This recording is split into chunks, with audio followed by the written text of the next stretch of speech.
alcoholic. My name's Natalie. Hi, Natalie. I'm grateful to be here today. I have a watch. We'll keep time.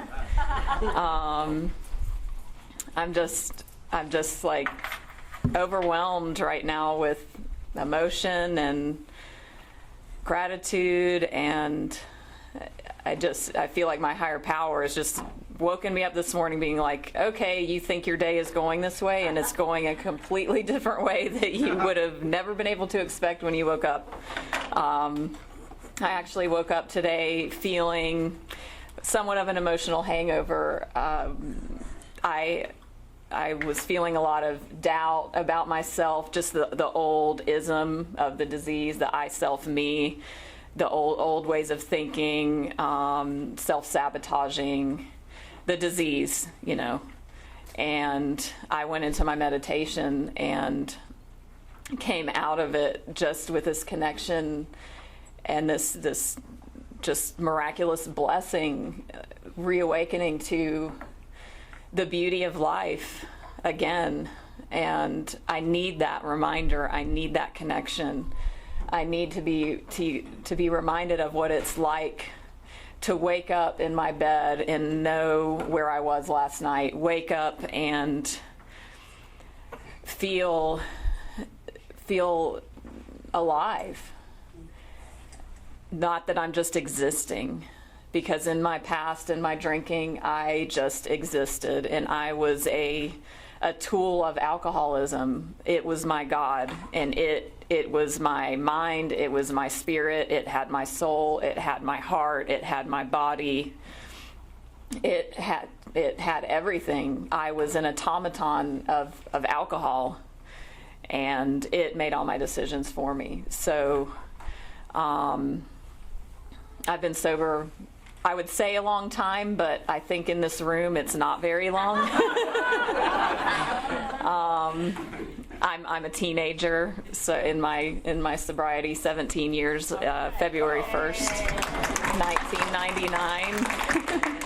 Oh, and I did want to say to the celebrants, happy birthday, Sue Ann and Penny and Charlene. I'm also just really honored to be able to speak at your birthday today. For me, birthdays are always just a highlight of the year for me. They mean so much to me. It's a way for me to get back in touch with where I came from, how far I've gone, and to be in gratitude, and to have 18 be the baby of the group is just amazing. And so thank you for your example and for continuing to show up to carry the message as well. But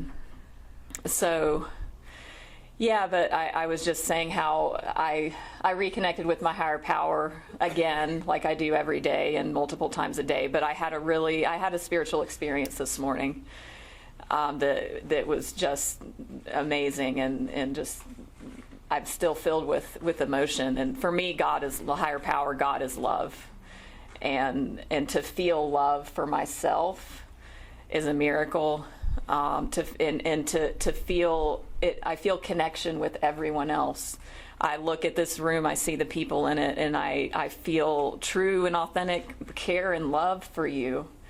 And that was a concept that was not present whenever I was drinking, and a lot of time in my sobriety as well.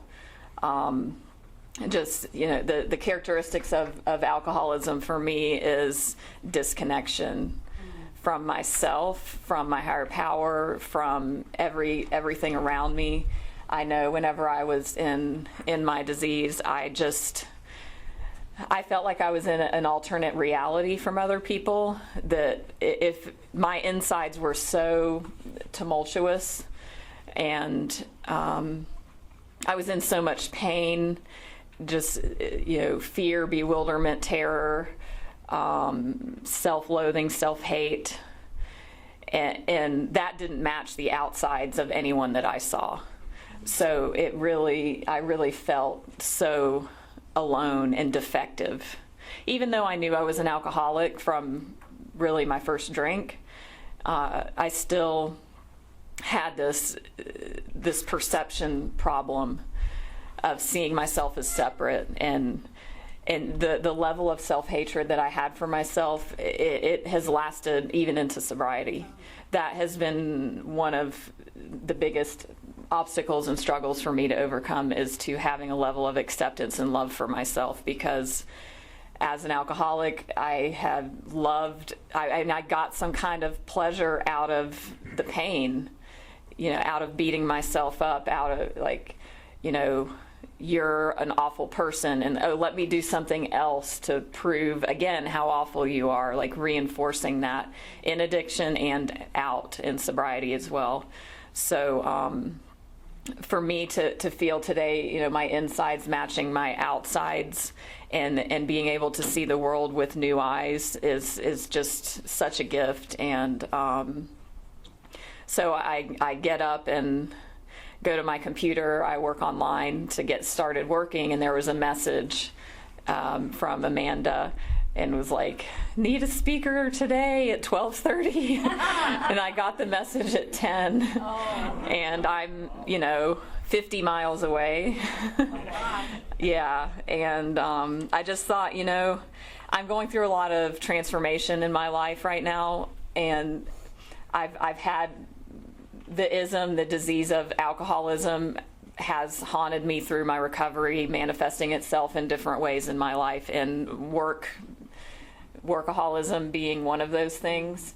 It was like, I'm already starting at 10, so I need to work. But honestly, I have the freedom to not work today if I so choose. And so I see it as like coming from a place from the past, and from a diseased way of thinking. A small way of thinking is, oh, I can't do it, it's far away and I have to work. And then I just thought, what if I did do this? What if I did something different? What if I did something unknown? Because alcoholism, my world was so small. I was so isolated. I didn't want to see anyone. I didn't want to have any new experiences. I didn't want to go to even a different place to drink. I had my routine, and I see that as a part of what can happen to me today when I'm not open to new experiences. Then I shut myself off from spiritual growth, or from gifts, from good things that can happen in my life. And I've gotten myself in a rut, by doing that. And so I just thought, okay, higher power, I guess I'm going to speak here today. And I really, I love speaking. I've always loved it. I got sober at 22 years old, and where I got sober in South Carolina, there was a rule, you needed to have a year sober before you could speak. And I don't really even remember the first time I spoke, but I remember like wanting to and wishing to, and so it's always been something I've enjoyed doing. And so that's just my day so far. And I love the gratitude that I felt today here, and just the energy in this room. I think about sometimes how blessed I am to be standing here today, and how if I would have chosen to, or not chosen to go to the meeting I went to, where I picked up my white chip, as we call it back home, and come to the front of the room when the chip was offered, does anybody have a desire to stop drinking? If I would have chosen not to make that decision that day, I just see myself as like a walking dead person. Like, I am living on borrowed time. I don't know. I would be dead. I know that. And it would have been tragic, and it would have happened probably, 15 years ago now or something. So, I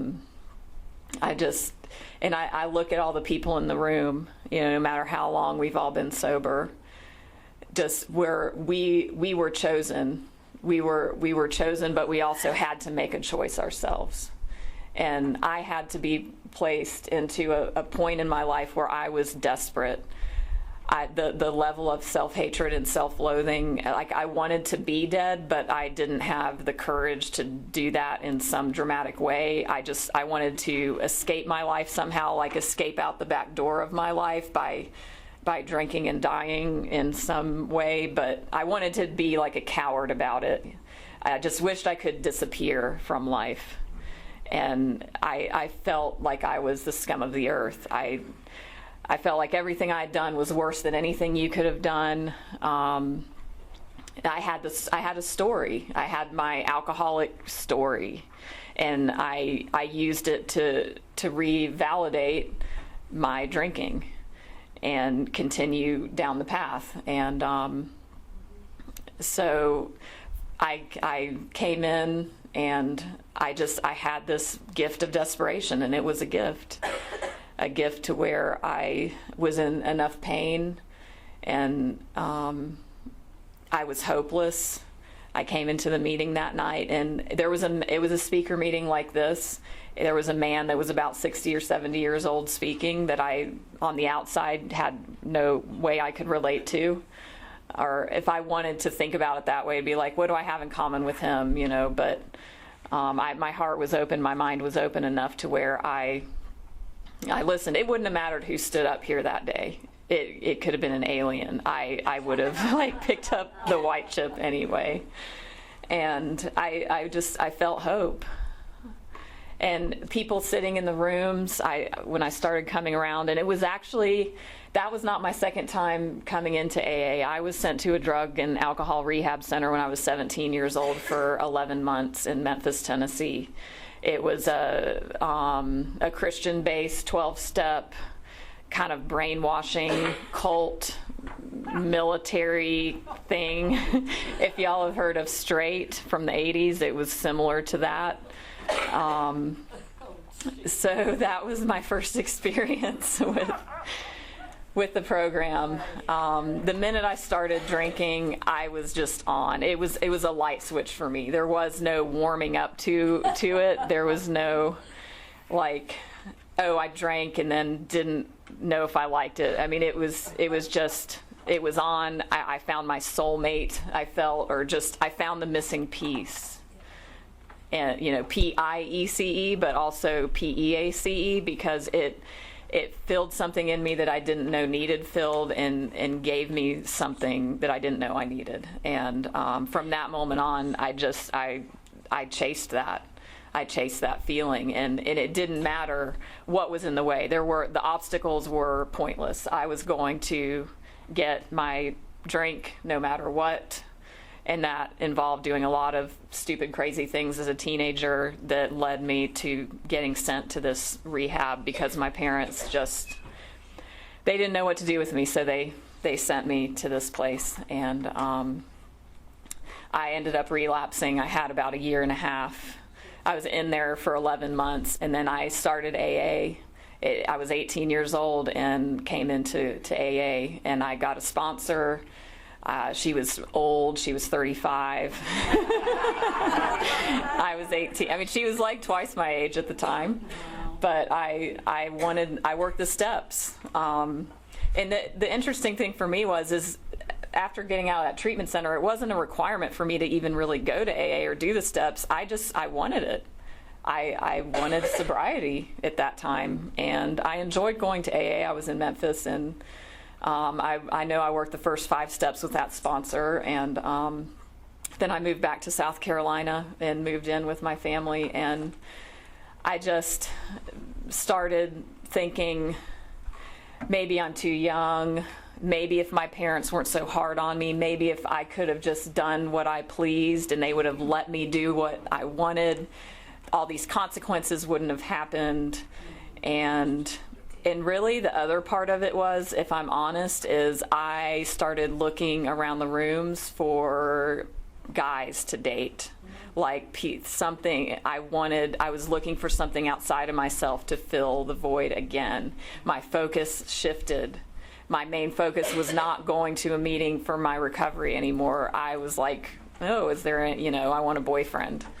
And it was just a combination of all these things. I was on an antidepressant. I went off of that.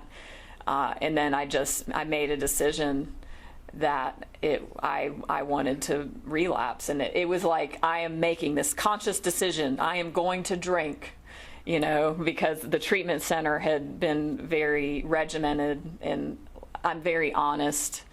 So there was no, like, I accidentally slipped and drank. No, it wasn't like that. And so that's what led up to my relapse at that time.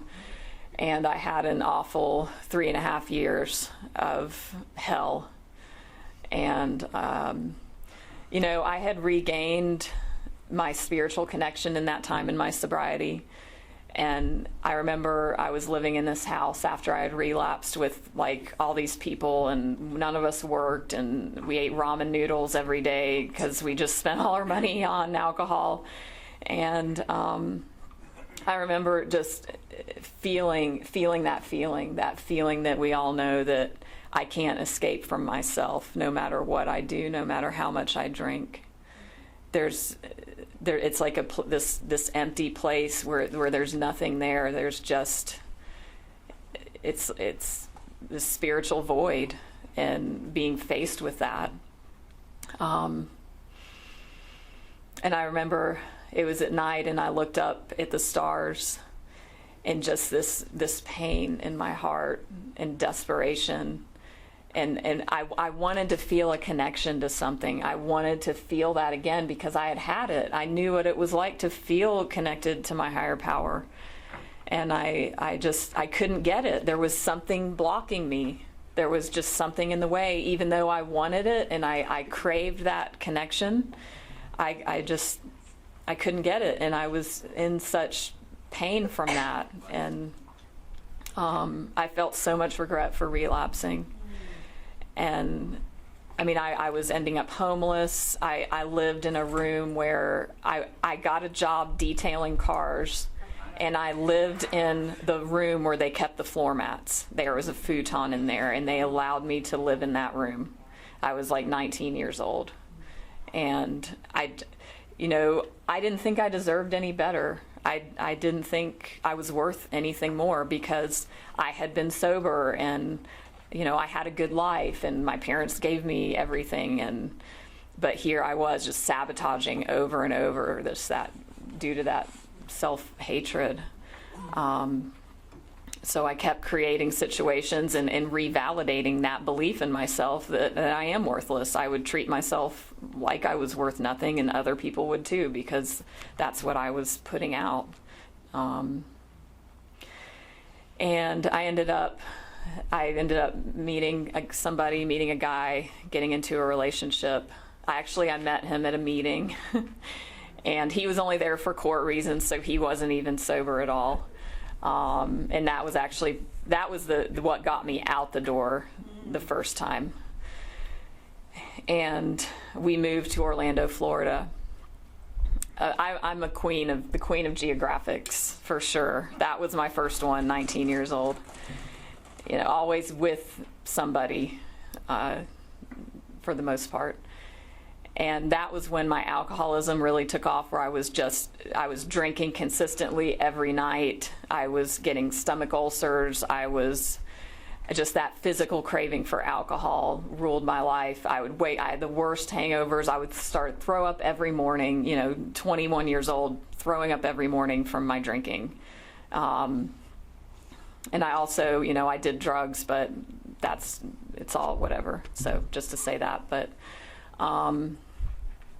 I had this secret from my boyfriend at the time, this secret about my past, and that gnawed at me, and it consumed me, and it started taking over like every waking moment of my existence, and I couldn't do anything. I couldn't drink it away or escape it in any way, and I decided to run away from him. I had reached a point where I wanted to die, but didn't have the strength to do it. So I had this like suicide plan where I was going to run away to California, and because it was like as far as you can go. So I made this plan, and I planned 6 months ahead. So for 6 months, I lived with this man knowing what I was going to do. And in that time, I started having an affair with my boss. Like, I'd been with my boyfriend at like 2.5 years. You know, we were living together for 2 years. We were in a very serious relationship. So I started cheating with him because I got drunk at work, you know, with a coworker function, and things happened, and started this affair with my boss. And I mean, my life was just crazy. And then I'm planning to run away because of this secret. My life was unmanageable. I've never had a problem with the first step. So I did it. I saved up $1,000, which was the most money I'd ever had in my life, and I just squirreled it away. And I took a Greyhound bus out to California.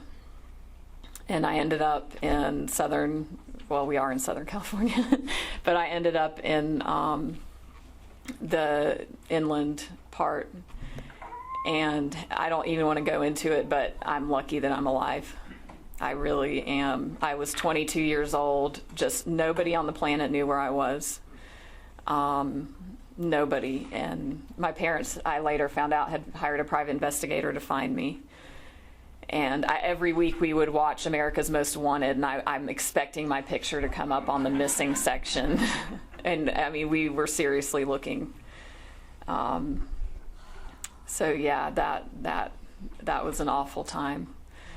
I ended up getting arrested out here and going back home to South Carolina, and started working at a pharmacy. I had no car. I was living with my mom, and she was like, "Hey, this pharmacy's hiring," and I'm like, "Yay!" You know, kid in the candy store. And I went to the interview. I'd already been drinking, got the job on the spot. And then I did treat it like I was a kid in a candy store, and I got arrested and spent 11 days in jail. My parents wouldn't bail me out. And something happened in there. I don't know what happened, but I remember praying, or there was some kind of shift happened. And when I got out, that's whenever I had drug charges, so my public defender said, "You've got to go to meetings to make your case look good, and also if you get in," they were federal drug charges, "if you get in trouble while you're out before your court date, we're going to prison." So I knew I was going to go to meetings, but I'm like, "Oh, I'll just go to the meetings. I'm not going to stop what I'm doing." But then I went to the meeting I told you about a few minutes ago, and just the magic happened. And you know, like I said, it wasn't my first time coming into the program. So whenever I came back, I knew what it was about, and I think it was a lot easier for me to jump in and to feel the hope, because I had experienced it before. And I remember thinking, do I want this for me? Because that was kind of a question as a newcomer that I had. Like, am I doing this for me? Am I doing this because of the court date? You know, why am I sober? I know some people might struggle with that. And I know that I did, because I'm 22 and I've already done this, and just a lot of uncertainty that I had. But I just thought, just stay sober, you know, the answers will come. And obviously I did want it for myself, but I didn't have to know that at the time. I didn't have to have all the answers. I love to tell one of my favorite stories when so I quit drinking on Monday, and I had really bad physical cravings for alcohol for at least 30 days. And every time I thought about it, my mouth would water. I just had this physical craving. And it was Friday, so I had 5 days sober. And it was Friday night, and I'm 22, and I'm 5 days sober, going to an AA meeting for my 8 o'clock Friday night social hour.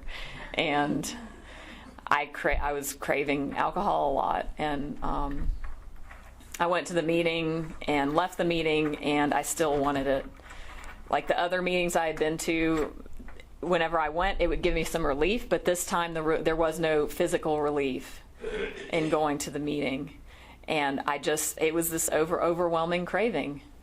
And in my past, my alcoholism, when I wanted to drink, I drank. I was never one, my drinking career is not very long, so I never got into controlling it or any of that. Like, I just always, when I wanted to drink, I drank, and that was it. I'm never like, let me stop, let me, switch from beer to wine, whatever. Like, I didn't do any of that. So for me to have a craving and to not act on it was something I'd never done. And I went to the gas station and I was thinking, like, I'm gonna buy some beer. I was obsessing on it. I kept picturing it happening and just, I knew it was coming. And I felt like I was powerless to stop it. But there was something that happened when I sat in my car there. I just took a minute and I thought, what'll happen if I go in there? Okay, I'll go buy the beer and then I'll drink it and I'll feel relief from these physical feelings. But I know what'll happen. I know if I take one drink, if I open that door at all, if I open it with one sip of one drink, anything is going to lead me back to being in a jail cell, but it's going to be worse. So I understood that I can't just have alcohol like I want it. It can't just fit in this compartment here and it's going to look like this. It's not going to be how I want. It's going to be how it was, but it's going to be worse. And so I knew that it was going to bring that whole life back that I now had 5 days in recovery from. And I just was like, I know what'll happen if I take that drink. I know where this road leads. I don't know what's going to happen if I try and not drink. I've never done that before because the rehab I was in, I was forced into it. So this was my first experience of doing this for myself on my own. And it was like a fork in the road, and the going to the gas station and then not, and where the not taking a drink was this huge unknown. It was just like this black cloud, or not even black, but just nothing, because I don't know what it is, because I've never done it. And what I did is I had a phone list, and I had women's phone numbers on that list, and I thought, okay, I'm going to call one of these numbers. So I went to the payphone and I called, and her answering machine picked up, and I don't know if I left her a message or not, but when I hung up the phone, I was able to get in my car and go home and not drink that day. And I woke up the next morning and I just felt so proud. I'd never done that before. That was such a victory for me to not give in to the drink. And it's like, man, these 5 days were horrible, and I've worked my ass off for these 5 days. I don't want to give this up. So every day that I made it more, I was like, if I drink now, I wasted that whole 2 weeks or whatever it was. And it just built on each other. And eventually I got a sponsor right away. Just the people in the rooms are just so amazing. AA is such a godsend. I love the story of how AA started. I love how Bill was just this bottom level alcoholic. He didn't know he was starting AA, Right. He had no idea. He just was, I don't want to drink, and I think if I try and help people not, maybe they won't, and I haven't. And then the magical Bill and Bob meeting happened, and here we are. What if Bill would have drank in the church foyer that day, or whatever, the hotel lobby? If he had that same choice I had, to either go call the church or go in the bar and drink.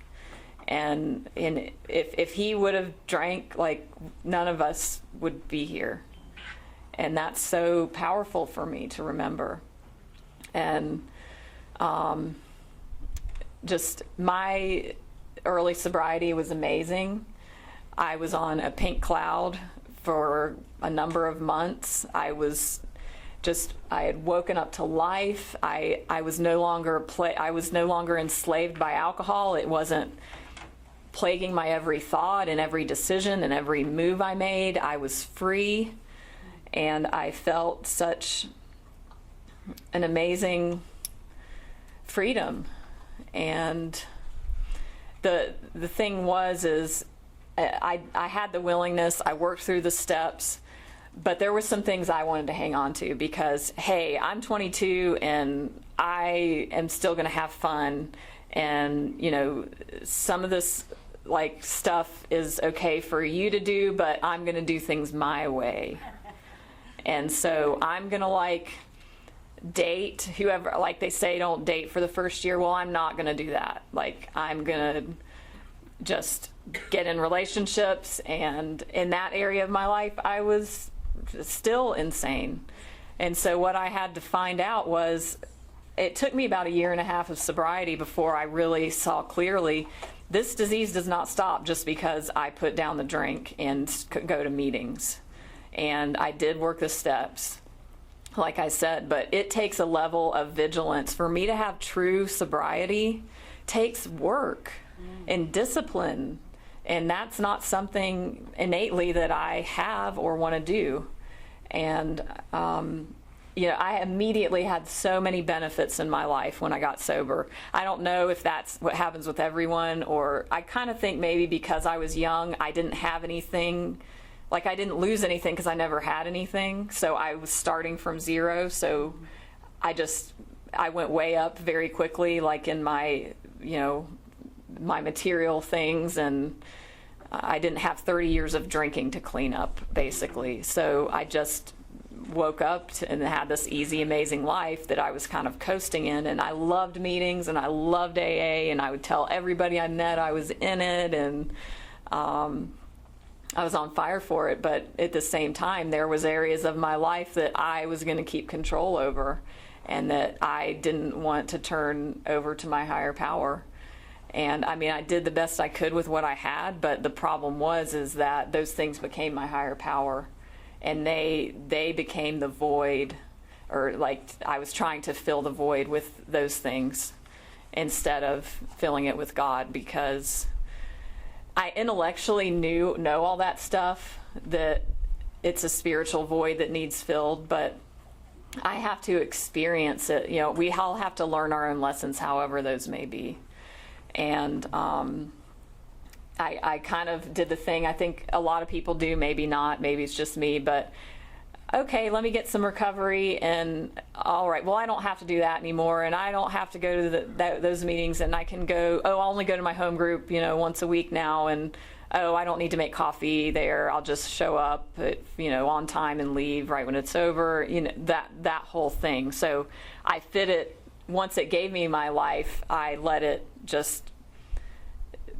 I rearranged my life, and it was in there, but not in the place that it needed to be once I started regaining a level of an amazing life that I'd never had. And that's how it's been in my sobriety, is just a roller coaster, and pain is always the motivator, and it sucks for me that's that way. But it just is. I don't know if it's probably just the human condition. I'm sure I'm not that terminally unique. But that's what my sobriety has been. It's just been up and down, and it's me taking my will back and doing things my way and getting in pain and then letting go again, and okay, let me pick up the tools again. But the dangerous part of it is a drink can happen at any time during that low point. I'm playing with fire, and that's the thing that I have to remember. And I tell myself, drinking is not an option. I won't drink no matter what, and I haven't. But this disease does not stop just because I put down a drink. It stops in that aspect, but it's still there. And if I feed it with other behaviors or other thoughts or whatever, it's going to keep growing, and eventually it's gonna take over again. And eventually I would pick up a drink again if I keep going on my will, because there was a lot of times over the years that I've been dry. I've been just dry. I would show up to meetings because I need a meeting and I'm in pain and I'm desperate and I'm not in solution and I don't see any hope and I have no connection with my higher power.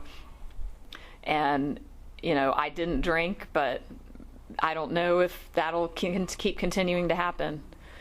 And because of that, I've had a level of self-loathing in my sobriety that has been crippling for me. Because the story that I've told myself is, well, you've been sober 17 years, you should know better. Like, just this really, like, being hard on myself. Like, you've wasted your life. Like, I could have done so much better. You had so much potential.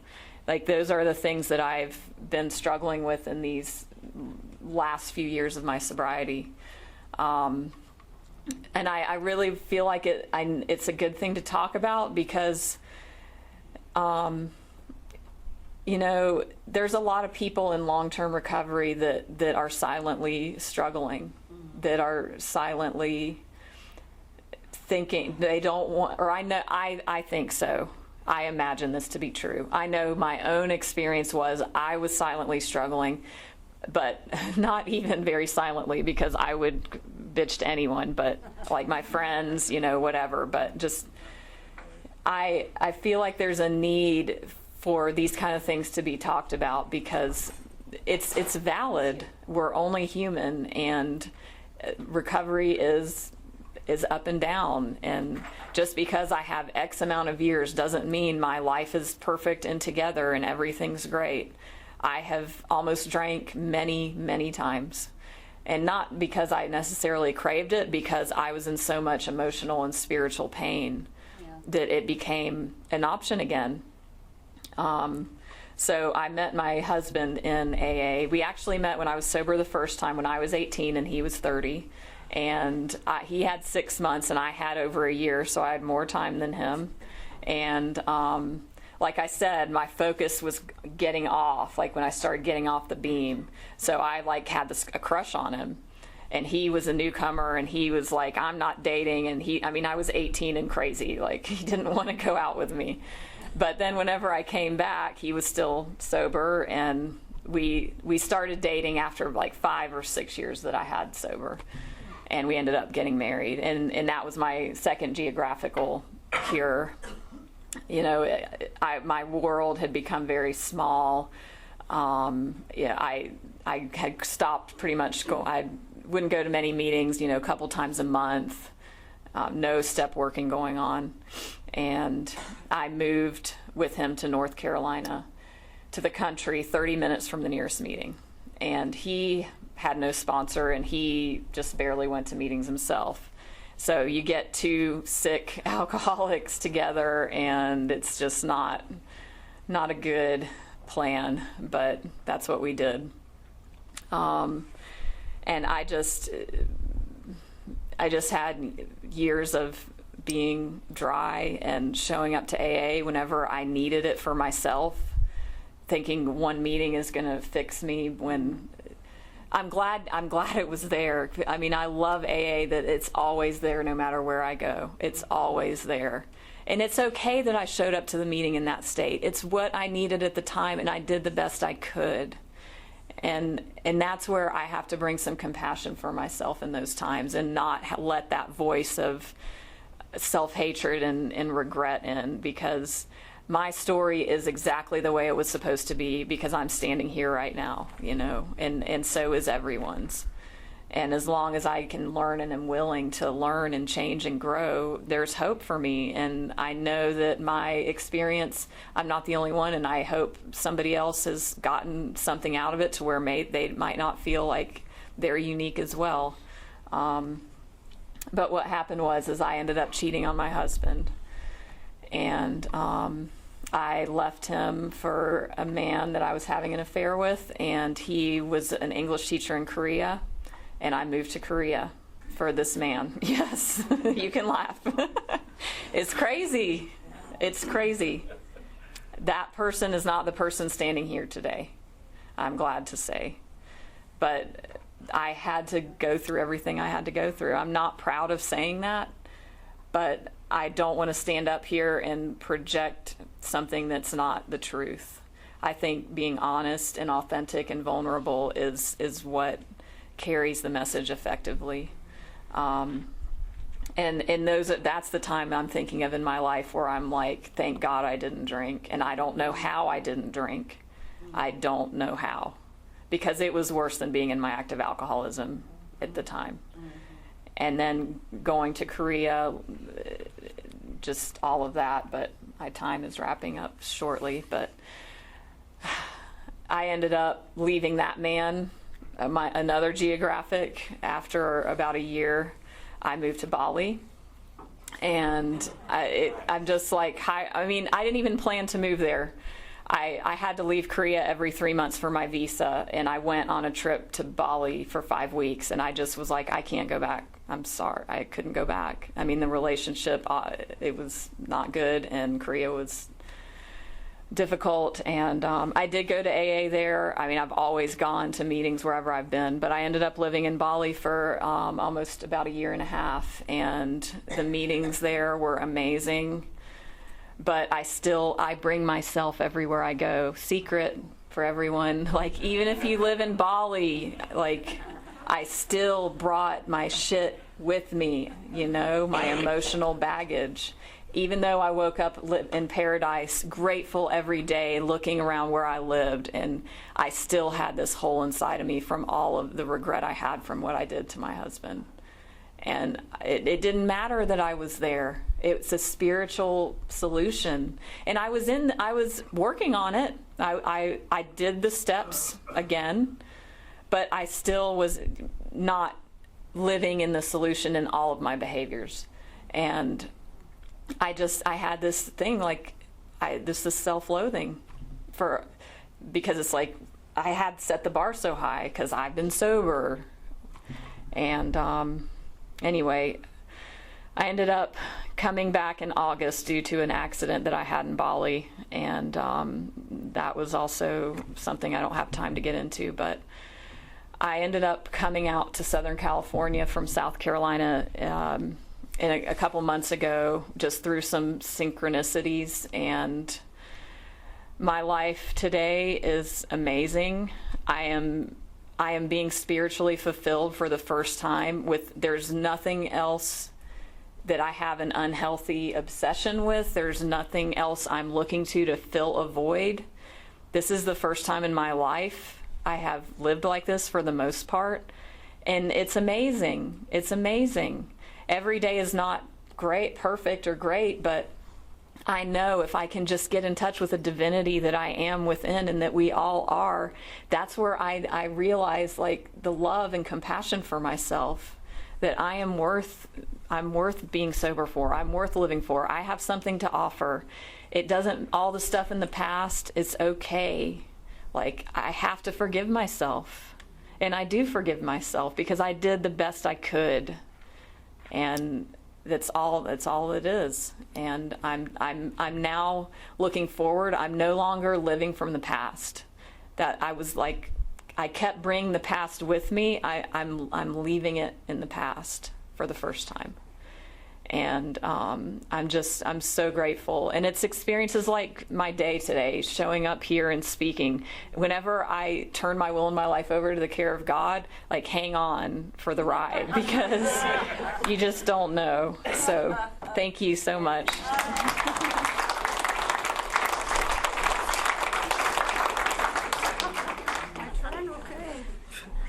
Thank you. So my name is Suzanne. I'm an alcoholic, and I want to thank Daryl, Mark, Leila, and Jane for reading, and to Sally in advance for closing the meeting. Let's give another big La Cañada quiz and a round of applause, and thanks to Natalie for coming to share with us today. This has been a regular meeting of Alcoholics Anonymous. Next week, another sober alcoholic will share with us. We hope that each of you will join us again